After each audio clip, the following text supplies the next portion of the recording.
आणि काही लोकांनी ते महामंडळाच्या नोकऱ्या नाकारलेल्या आहेत. म्हणून आता महाराष्ट्र औद्योगिक विकास महामंडळ आणि महाराष्ट्र राज्य वितरण कंपनी यामध्ये त्यांना सामावून घेण्यासंदर्भात आता आमचा पाठपुरावा सुरू आहे आणि मला वाटतं लवकरच त्या बाबतीतही निर्णय होऊन जाईल. अशा सगळ्या विषयाबद्दल माननीय जयरंगे पाटील साहेबांनी जो मुद्दा अनेक मुद्दे वेळोवेळी उपस्थित केले, शासन त्यांच्या भावनेचा आदर करत या सगळ्या विषयामध्ये पाठपुरावा करतच आहे. शेवटी समाज बांधवांना न्याय दिला पाहिजे की जेवढी त्यांची भूमिका आहे ती भूमिका आमची सुद्धा आहे, राज्य सरकारची भूमिका आहे. आणि वेळोवेळी या बाबतीमध्ये माननीय मुख्यमंत्री महोदयांनी या संदर्भात त्या प्रश्नाच्या सोडवणूक करण्यामध्ये सरकारची बांधिलकी अधोरेखित केलेली आहे. आता EWS जाऊन आता ECBC आलेला आहे, त्यामुळे आणखीन त्यामध्ये मोठी संधी आपल्या मुलांना मिळालेली आहे. आता मान्य सर्वोच्च न्यायालयाचे काही निर्णय आहेत, त्यामुळे आपल्याला या बाबतीमध्ये काही सरकारला भूमिका घ्यावी लागली. मला वाटतं जे काही 58 लाख नोंदीचा जो उल्लेख सातत्यानं करतायत त्या राज्याच्या बाबतीमध्ये खरं त्या विशेष करून माहिती होती, नोंदी होत्या, परंतु जवळजवळ 12-1 लाखाच्यापर्यंत प्रमाणपत्र त्याच्यामध्ये देण्यात आलेले आहे आणि ही प्रक्रिया चालूच आहे. पण जो सातत्यानं आक्षेप होता की लोक अर्ज करत नाही, अर्ज येत नाही, तर हे असे अर्ज येत नाही ह्या सबबीखाली दाखले देता येत नाही हे म्हणणं काही फारसं संयुक्तिक नव्हतं. मी आज स्वतः विभाग आयुक्तांना फेब्रुवारीमध्येच काही सूचना केल्या होत्या आणि आता जे नवीन विभागीय आयुक्त आले त्यांनी मला आश्वासित केलेलं आहे की पुढच्या काही 2-3 महिन्यामध्ये मी स्वतः जिल्ह्याने दौरे करून या संदर्भात आपण अधिकाधिक दाखले कसे उपलब्ध होतील त्यासाठी तो कालावधी त्यांनी मला सांगितलं मला द्या, मी 100% कामी करून आम्ही त्या बाबतीमध्ये काहीतरी चांगलं काम आम्ही करून दाखवू शकतो असं आश्वासन दिलेलं आहे.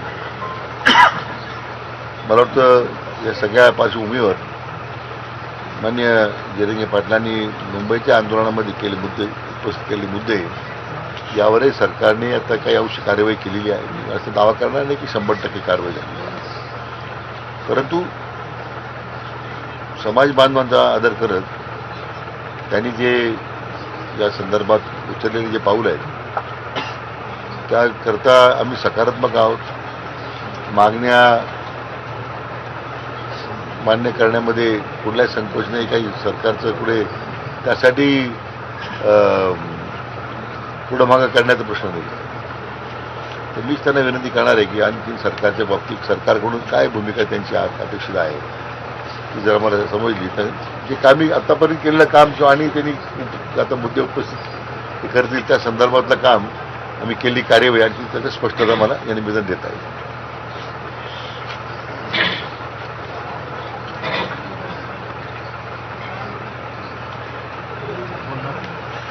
मराठा आणि केंद्रीय मंत्रालय स्थापन करण्याची मागणी नव्यानं आहे नाही, तर काही सुरुवातीला तशा प्रकारचा विचार मागणी नव्हती, पण अशा प्रकारचं मंत्रालय स्थापन करता येईल का, कारण आपल्याला त्याच्यामध्ये काही घटनात्मक तरतुदीचा अभ्यास करावा लागेल. त्याची मी लगेच काही भाष्य करू शकणार नाही. सातारा संस्थांचं गॅजेट GR काढण्याची मागणी नाही, सातारा संस्थांच्या सातारा गाईडबद्दल काय झालंय, आमच्या दृष्टीने हैदराबाद गॅजेट आता सर्वोच्च न्यायालयापर्यंत त्याचं कंटेंट झालं. मुंबई उच्च न्यायालयामध्ये काही लोकांनी प्रयत्न केला, त्याला स्थगिती मिळाली नाही. सर्वोच्च न्यायालयामध्ये काही लोक हैदराबाद गॅजेटच्या अंमलबजावणीविरुद्ध गेले, तिथं स्थगिती मिळाली नाही. आता एका बाजूला हे हैदराबाद गॅजेटचं आणि उच्च न्यायालयामध्ये आता प्रकरण सुनावणी करता असताना जो विधिमय न्याय विभागात सल्ला मिळालेला आहे की आता आपण जर सातारा गॅजेटची तयारी झालेली आहे, तर अभ्यास पूर्ण झालेला आहे, तर ते करताना उद्या एक गॅजेटच्यावरच उच्च न्यायालयामध्ये प्रकरण सुरू असताना आपण जर दुसरं गॅजेट प्रसिद्ध करायला गेलो तर एखाद्या वेळी मान्य न्यायालय काही वेगळी भूमिका घेऊ शकते का, आणि हे सुद्धा नुकसान आपण याला सुद्धा स्थगिती मिळेल अशी साधारण चर्चेमध्ये समोर आलेला मुद्दा आहे. म्हणून असं काही नाही की सातारा गॅजेटची अंमलबजावणी करण्याची शासनाची इच्छा नाही.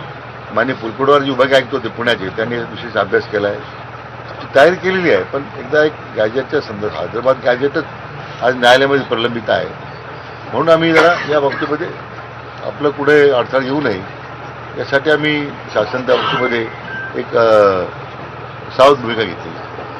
सर, कुणबी प्रमाणपत्र तर दिले जातात, मात्र कास्ट व्हॅलिडिटीमध्ये मोठ्या समस्यांना सामोरं जावं लागतं. त्यासाठी सरकार नाही, आता कास्ट व्हॅलिडिटीमध्ये काय झालं की प्रमाणपत्र मिळतात, आपण मुद्दा बरोबर आहे. कास्ट व्हॅलिडिटी ज्या आहेत तर त्याच्यामध्ये काही ठिकाणी अशा अडचणी आहेत. आता आपल्या राज्यात काय झालं आहे, कास्ट व्हॅलिडिटी समित्या ज्या आहेत त्यांना कॉन्स्टिट्युशनल पॉवर दिलेला आहे, मग त्या न्यायिक पॉवर्स त्यांना आहे, त्यांना डायरेक्शन आपण देऊ शकत नाही असं कायदा आहे.